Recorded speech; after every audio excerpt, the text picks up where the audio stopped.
How Dennis Rodman never talked to Michael Jordan and Scottie Pippen. Now, as we all know, Dennis Rodman won 3 NBA titles with the Chicago Bulls, whilst playing alongside Michael Jordan and Scottie Pippen from 1995 till through 1998. But during an interview of In Depth with Graham Bensinger, Rodman talked about how he never spoke with MJ or Pippen during his time in the Chicago Bulls, outside of their interactions on the court. Why not speak to your teammates then? Well, I didn't think it was important. I thought it was important for me to go there and win. You know, it wasn't, I don't have to have a job to speak to people. So I don't, me and Scottie, we're cool. Me and Scottie, we're cool today. You know, we're a little older, we're a little wiser, but we're cool today. I mean, me and Scottie never had a conversation. Me and Scottie and Michael never had a conversation in 3 years in Chicago. Only time we had a conversation is on the court. That was it. And nobody believes that. Now, how is that even possible? Not one conversation in 3 years? Crazy, or is it? Now, obviously this statement came from Dennis Rodman. Whether you trust him or not, I haven't heard Pippen or Jordan deny it, but I do believe that they did have conversations, just very rarely, if ever. Obviously Jordan and Pippen were close, but according to Dennis Rodman, he never spoke to them, which, I mean, it is surprising since they won 3 NBA championships, but is it that surprising when you break it down, which is what we're going to do in this video? There were 2 versions of Dennis Rodman, maybe even more than that, but we had the party animal Dennis Rodman, and we had the basketball player Dennis Rodman. Like, I'm not joking, watch his documentary, which it's amazing if you haven't watched it, because I'll leave a link in the description. Watch his documentary. Anyway, the Dennis Rodman before he became the tattered, pierced, party animal Dennis Rodman played in Detroit during the late 80s, early 90s, when the Pistons were known as the Bad Boy Pistons. They were notoriously ruthless to players who drove in the paint and would repeatedly slam opposing players to the ground. They did it to almost every player, but especially to Michael Jordan, Scottie Pippen and the Chicago Bulls, simply because the Bulls were the young upcoming team who were eyeing the Eastern Conference Championship. As such, the Pistons were especially brutal to Scottie Pippen and Michael Jordan and would knock them around really hard, which is why I'm making this video, because as you can see, Rodman wasn't afraid to play hard. He would do whatever it took to win the game, and if it meant tackling an opponent to the ground or absolutely hammering them, well, he would simply do it. Very tough out there. Again, an unnecessary hit taken by the Pistons as Scottie Pippen was racked up.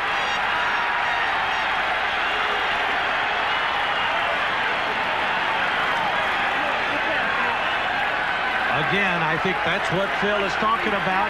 That's what Michael Jordan's talking about. They just don't want to see that in our basketball game.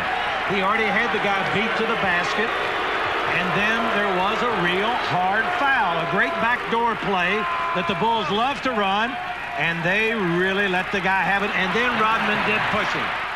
The thing is, during the 1980s and the 90s, the game was a lot different to the way it's played now. Players literally hated each other back then, especially the Bad Boy Pistons, which in reality is why Isaiah Thomas never made it to the Dream Team, but that's for another video.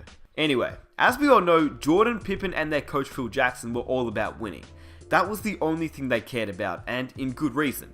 To give a very brief summary, Jordan and his Bulls won 3 NBA championships from 1991 to 1993, and then he retired. Now, whether Jordan retired because David Stern wanted him out of the league for his gambling controversy, or whether Jordan retired because he lost his desire to play basketball and the murder of his father made him want to play baseball, well, it's up for debate which one you choose, but nevertheless, he was out of the league and playing baseball. Then, in 1995, as we all know, he returned with his famous quote, "I'm back." He shocked the basketball world, and that year the Bulls lost in the Eastern Conference Finals to the Magic with Shaquille O'Neal. So after that loss, this is where Dennis Rodman really comes into effect, because by 1995, Dennis Rodman wasn't even playing for the Pistons. He was actually playing for the Spurs. By 1995, the Bulls were looking for a guy. They didn't know who that guy was just yet, but according to Phil Jackson, he made it clear what they needed, and I quote, "If we're going to win a championship, we have to have someone who can fetch the ball." And after exploring every other opportunity, the Bulls management just kept coming to one player, Dennis Rodman. Now you have to remember at this point, Michael Jordan and Scottie Pippen didn't like Dennis Rodman. In fact, they hated pretty much, or not pretty much, they hated everyone that played on that bad boy Pistons team.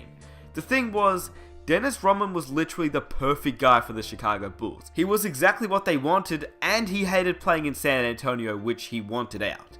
The only thing was, the Bulls management said he'd be the perfect guy, but only if our players would accept him. Now, as I mentioned before previously, you have to understand that Jordan and the Bulls were almost definitely not a fan of Dennis Rodman, but Jordan was one of those guys who simply would do anything to win. Literally anything to win. He agreed to have Dennis Rodman on board. Then it was Scottie Pippen's turn, and I'll let Dennis Rodman discuss what happened here. Only thing I said to myself, I said, wow, damn, I went to Detroit now. We used to push Scottie Pippen and Michael Jordan around, and now I'm going to play for these guys. So, and I was just wondering how these guys going to take me. I'm over to Jerry Cross's house. Phil Jackson was there, Michael was there, Scottie was there. Phil Jackson got to the point, he said, Dennis, the first thing I want you to do is go over and apologize to Scottie Pippen. I'm like, what? So I went outside and we talked for 5 minutes and stuff like that. And Scottie said, it's okay, everything is fine, man, don't worry about it. So after Dennis Rodman and Scottie Pippen talked it over, Rodman would have to discuss his contract, and in typical Dennis Rodman fashion, he discussed it like a champ. Went back inside, Phil Jackson asked me, Dennis, would you like to be a Chicago Bull? I said, I don't give a damn if I'm here or not. That was my answer, and then Phil Jackson said, congratulations, Chicago Bull. Now, Dennis Rodman did what he did. He didn't care who he played with, he didn't care who he played for, as long as he knew what he was doing on the court, and the team just left him alone off the court. And that's exactly what the Chicago Bulls did. That's exactly how Jordan and Pippen never spoke to him, because he simply didn't want to be spoken to. All he wanted to do was party and play basketball.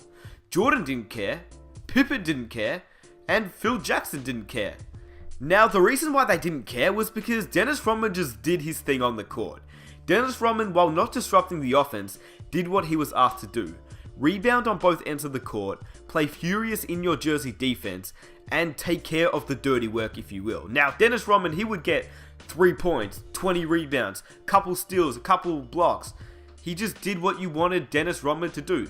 Routinely, he guarded the best opposing big man, and routinely, he got the better of that matchup. Then, after the game, he'd go out and party, and no one would ever see him until the next game, where he'd do the same thing. Get 3 points, 20 rebounds, couple steals, couple blocks, and he would do the same thing over and over and over again. The Bulls went 72-10 one season, and they won 3 championships in a row, and Rodman never spoke to anyone off the court. Something that I guess you wouldn't see nowadays, but in the 90s, it was a lot different, to be honest with you, and we're talking about Dennis Rodman. He was crazy in a brilliant way. Lastly, I'm going to end it with a quote from Steve Kerr. For 3 years, our team really dealt with it well, Kerr said. Michael had this sort of quiet respect for Dennis. They rarely communicated, but Michael respected Dennis for the way he competed and rebounded. He knew how important he was to the team and left Dennis to do his own. Michael Jordan and Scottie Pippen were ready to do whatever it took to win. They hated Dennis Rodman, absolutely hated Dennis Rodman before he came to Chicago, and fair enough. But once he was in Chicago, playing for them, it was all respect. And it didn't matter if they spoke. It didn't matter if they liked each other. It was all about winning. So it's not hard to see how they didn't talk when you break it down, because when you actually think about it, Jordan knew that without Dennis Rodman, he would not have 6 rings. I can almost guarantee you that. Just think about it. The amount of times that Dennis Rodman would get into Karl Malone's head in the NBA Finals, the amount of time Dennis would sacrifice his body to win a game is something that, well, you don't see very often, if at all. And, I mean, when you think about it, the Utah Jazz and the Chicago Bulls, they had some very, very close matchups. Jordan would hit a clutch shot, but without Rodman on that team, you wouldn't have a close matchup, because Rodman was really that guy you wanted on your team. He would do the dirty work, and he was the best fit that the Chicago Bulls could have ever had. I personally wish that we could see more of this.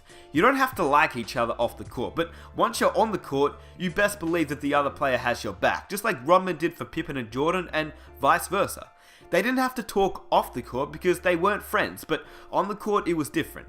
They would die for each other. They were teammates, and in Rodman's own words, they were the best teammates ever. They let him party as long as he played the way that they needed him to. And I hope you guys enjoyed the video. I just thought it'd be a pretty interesting video to make for those that didn't know about Dennis Rodman and what he sacrificed to play basketball. He didn't really talk to Michael Jordan or Scottie Pippen, but hey, it didn't matter. They won championships, and that's all that matters now. He does things that are totally different than a lot of people, but when he steps on that basketball court, he gives 110%. This is a new experience for Scottie and myself, and for Phil, and for other guys who have been on that championship team and faced it, Dennis and James Edwards. But we put that aside for a common goal, which is to win a championship. And I'm gonna cheer them on as if they're my teammates, but yet I do that knowing that I've got a lot of scratches from those years. If you enjoyed this video, please subscribe for more videos just like this, and comment some of your own ideas that you'd like to see, because, well, it can be to do with Dennis Rodman, it can be to do with the current NBA, it can be to do with anything NBA related, and I'll do it for you guys. But there is so much that you can talk about with Dennis Rodman, because he was a crazy man, like crazy to say the least. And yeah, if you guys want to leave a like on this video, that would be absolutely amazing. Let's see if we can reach 4,000 likes for the next video, and I'll catch you in my next one. Peace!